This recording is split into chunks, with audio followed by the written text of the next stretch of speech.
ladies and gents, here we are. Welcome, willkommen to the Allianz Arena.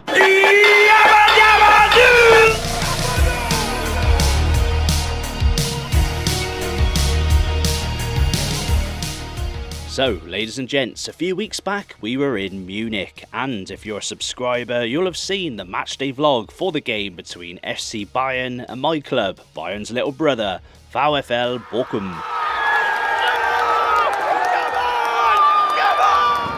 It was one of the best moments in my short yet incredible journey as a Bochum fan. However, before the game, we did a stadium and museum tour, as well as take a look at some of Bayern's previous stadiums. So, in this video, we're going to take a closer look at the incredible history of this German giant, take a closer look inside the Allianz Arena, as well as sharing my own experience at the stadium in a sort of travel guide type fashion. So let's crack on and start off in the museum, where you'll learn about the club's early years, such as the fact that Bayern Munich was founded by members of a Munich gymnastics club known as MTV 1879. Some members were not allowing the footballers of the group to join the DFB, which is basically the German version of the FA.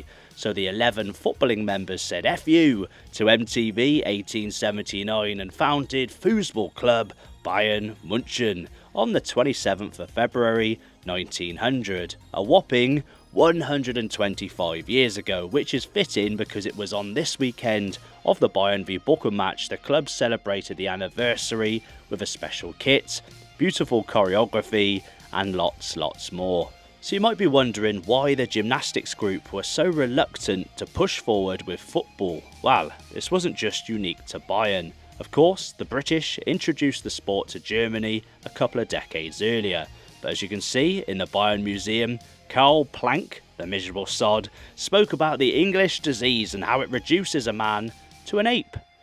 Moving on, and Bayern would build a reputation as a good side, winning local trophies, joining the Kreisliga, the first regional Bavarian league, which they'd win in its very first season and win again before the start of World War I.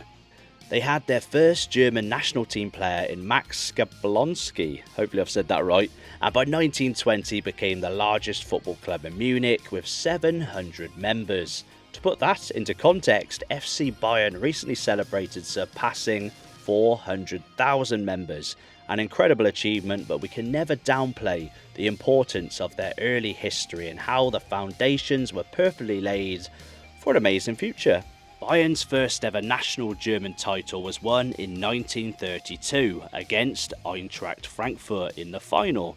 Now, if you're a little bit confused by that, remember this is pre-Bundesliga, and towards the latter stages of the competition, it became a knockout competition similar to the FA Cup, DFB Pokal, etc, etc.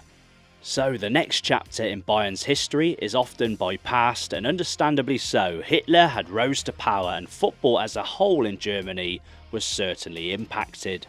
Now, I don't hate many things in life, maybe baby on board signs, or words these youngsters use like bay, vibe, bougie, but I really dislike one thing: cancel culture. I feel like history is there to be learnt from, and the reason this badge existed, you see, we need to learn the context behind this hideous badge. Now, as a reminder, Bayern had this badge from 1938 to 1945, when of course World War II ended. So if you've seen that badge, it might give off the wrong impression. You see, FC Bayern at this time had a Jewish club president in Kurt Landauer, as well as a Jewish manager and players. So naturally, under the Nazi regime, key figures at FC Bayern left the country for their own safety. Bayern was taunted as the Jews club, and people were encouraged to support their local rival, 1860 Munich. That badge was forced upon them. On top of this, footballers were stripped of their professional status, forced to be amateurs again. So over the years, Bayern lost more key players, fell backwards, and would struggle for a number of years. When you think of Bayern Munich today, the one word you don't think of is underdog, but this would be the first of many obstacles FC Bayern faced throughout their history. But let's just lighten the mood for a little bit and take our first look around the incredible home of Bayern Munich, the Allianz Arena.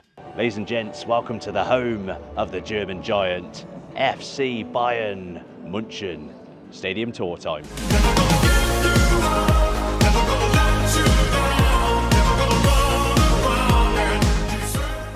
So let's start off outside. This stadium was of course built for the 2006 World Cup. It's probably best known from an aesthetics perspective for the 2,760 ETFE foil air panels. They look white from a distance, but up close they're actually see-through. However, they're magical, as the Allianz Arena is the first stadium in the world with a full colour-changing exterior.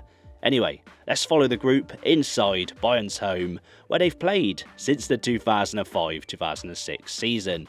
Fun fact, their rivals 1860 Munich originally had a 50% share in the stadium, but they were struggling financially, so sold their half to Bayern for €11 million to help prevent them from going bankrupt. So say what you want about Bayern and their dominance, but this isn't the first time FC Bayern have stepped in to help a club out financially. Now, one of their biggest rivals, Borussia Dortmund, their Der Klassiker rival, they were struggling massively in the early to mid 2000s. You see, they'd enjoyed success in the 90s. They wanted to continue that into the next decade, the next millennium, so they'd overspent in a similar way Leeds United did in the Premier League, pinning their hopes on Champions League qualification. High wages, etc. led to the club being in a financial struggle. So in order to ease this pressure, FC Bayern lent Borussia Dortmund, their rival, €2 million to help pay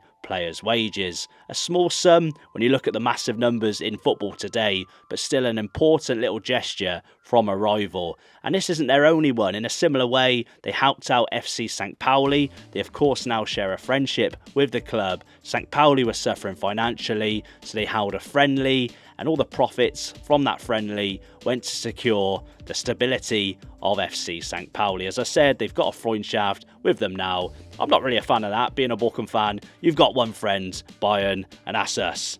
Come on, we're the best bud. We're the brother of FC Bayern. Yeah, so there's a massive choreo going on today. What's your idea?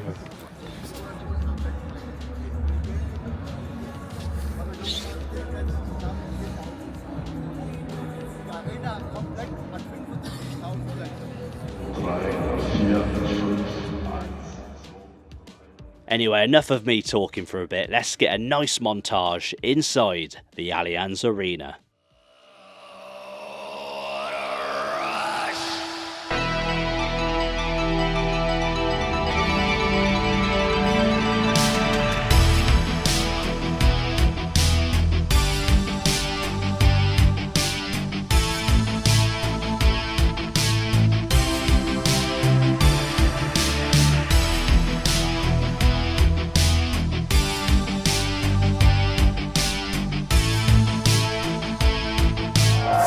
Now, what's the difference?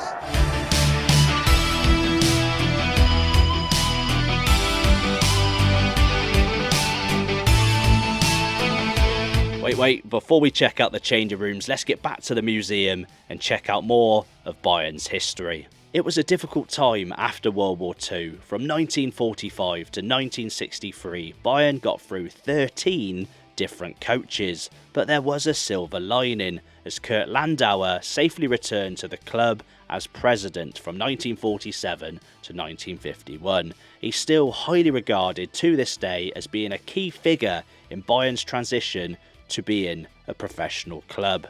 In the 1956-57 season, Bayern would win their first DFB Pokal, beating Fortuna Düsseldorf in the final.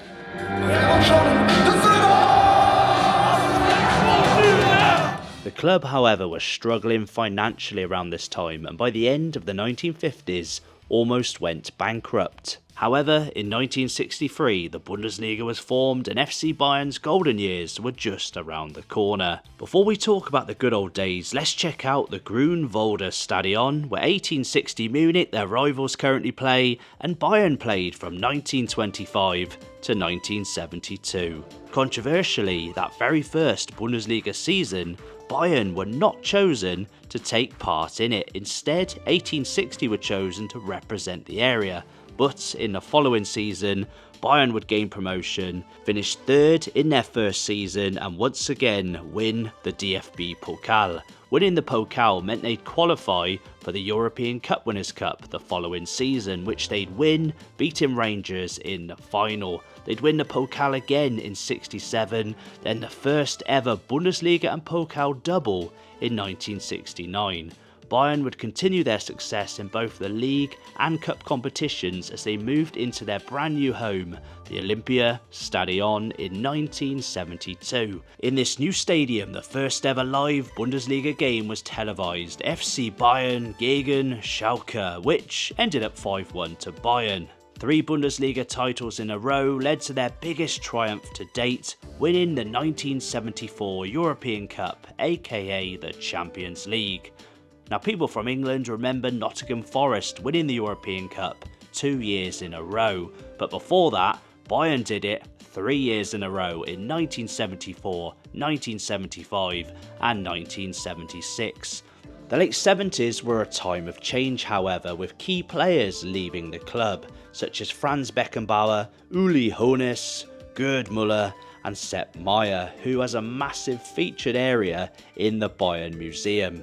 Success was only around the corner again though, as they'd win numerous DFB Pokals and Bundesligas in the 1980s, including 5 league titles in 6 seasons and a double in 1986. And most of you guys are more familiar with Bayern's recent history. They came close to winning the Champions League in 1999, but something was in the air that night and United pulled off a late miracle. In 2001, however, the 25-year wait came to an end as Bayern returned to being a European superpower, winning it again in 2013 against Dortmund and more recently in 2020. As of filming this, they won 33 German titles, with it looking like 34 by the end of this season. Of course, from 2013 to 2023, they'd win 11 Bundesligas in a row, contributing massively as to why they are so disliked, envied, and why overseas football fans often refer to the Bundesliga as a farmers' league.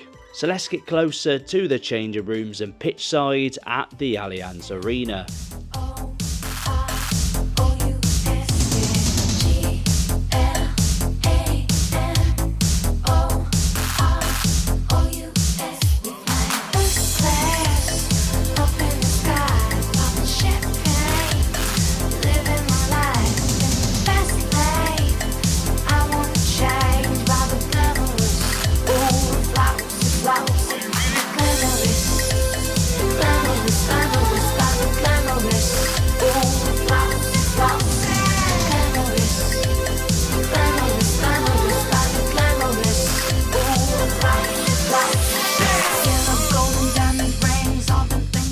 Right then guys, you know it's taken a long time for me to finish making this video, because when I started it was freezing cold.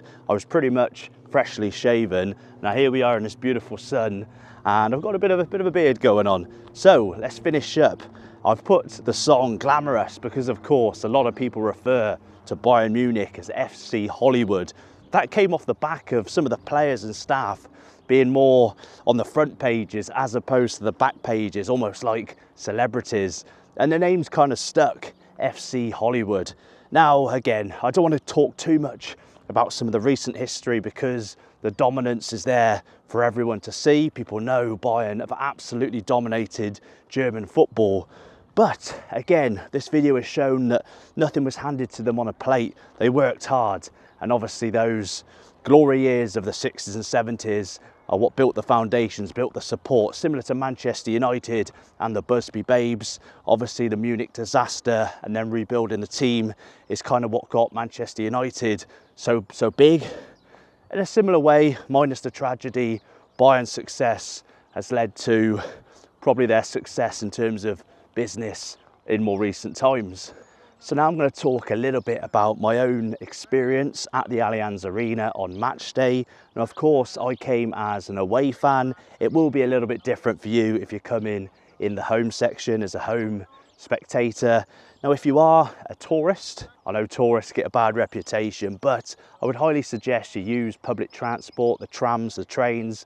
Don't use taxis, they're going to be incredibly overpriced. They know you're a tourist, but if you are adamant on a taxi, get an Uber. My parents didn't want to necessarily use the public transport, so they got an Uber for about half the price to get around Munich from the hotel to the stadium and so on.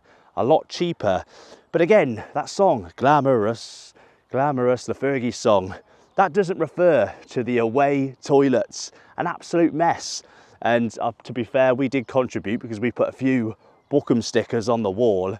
But of course, I'm sure the facilities in the home areas are a lot more well preserved, well maintained. Oh, and of course, when we made the Matchday vlog, a lot of you said, Roy, why are you drinking beer in the concourse area? Why aren't you taking your beer inside the stadium? Now, that's one thing you do need to bear in mind. If you are a home fan, you will have the pleasure, like you would in any other German stadium, of drinking beer and watching top flight football. But if you're an away fan, that privilege has been taken away. I've heard all different kinds of rumours that Dortmund fans were throwing it on the Bayern fans below. I'm just using an excuse to tarnish to the name of Dortmund. I do apologise. But no. You have to drink your beer like in the Premier League before going inside and taking your seat. That's the only bad thing as an away spectator at the Allianz Arena. But in terms of the view, despite being really high up, the view was fantastic. We were right in the corner, but the view was incredible. So it's quite a contrast from their previous stadium, the Olympiastadion, with a running track where you're miles away from the pitch. This does feel like a massive upgrade, not in terms of aesthetics. I love the Olympiastadion, but for the viewing spectator, getting a really good glimpse of the pitch. This is a football specific stadium, even though it's used for other things now. Again, it was built for the 2006 World Cup, an incredible World Cup, by the way, that Germany hosted in 2006. If you are to do the tour, I'm not sure whether this was because it was a Matchday stadium tour, but we didn't actually get to see the changing rooms in person. I put some pictures up and some videos I found online, but you do find a lot of the German stadiums, or the tours should I say, they don't allow you into the home changing room, and that's because often the training pitches are next to the stadium, so the players use those changing rooms not just on match days like they do in England. They use them every day of the week. There'll be private pictures of their family. They'll have their own personal belongings in that changing room. So it's different from the Premier League where they turn up with a bag, headphones on, and then bugger off at the end of the day. So again, put in the comments below, can you see the changing rooms normally on the Bayern Munich tour? If you do, actually, I've answered my own question here, because of course Bayern do not train nearby to the Allianz. I don't know why I said that, because we went to where Bayern Munich train on Sabener Strasse. It's kind of in an 1860 area. It's not too far from the Grünwalder Stadion where 1860 are currently playing. We waited outside, we saw a few players, Dyer, we saw Musiala, we saw a few players leaving in their car. So if you do want to check out, I think they do open training sessions as well. A lot of German clubs do open training sessions. They do at Bochum. I know Bayern's a little bit different. So maybe check out a Bayern Munich training session. And it's not at the Bayern Academy, by the way. That's a separate place where the academy players train. I suppose there's not much left to say, guys. It's impossible to try and squeeze every bit of information into a video talking about the great history of FC Bayern. I've not even touched the surface, but I feel like I can leave it down to you guys to put some of your own experiences, some of your own fond memories, some of the highlights of being an FC Bayern fan. Get involved in the comments below. And of course, as a Bochum fan, I try and shed light not just on the big clubs like Bayern, like Dortmund, like Bochum. I'm only joking. We try and showcase all kinds of German football on the channel, such as recently we went to Rot-Weiss Oberhausen, we've been to Stadion am Zoo, Wuppertaler. We do all levels of German football. So if you like football, German football, from an English speaking perspective, hit that like button, subscribe, and we'll be back very soon for some really big things in Germany in a couple of weeks' time. So Dankeschön and auf Wiedersehen.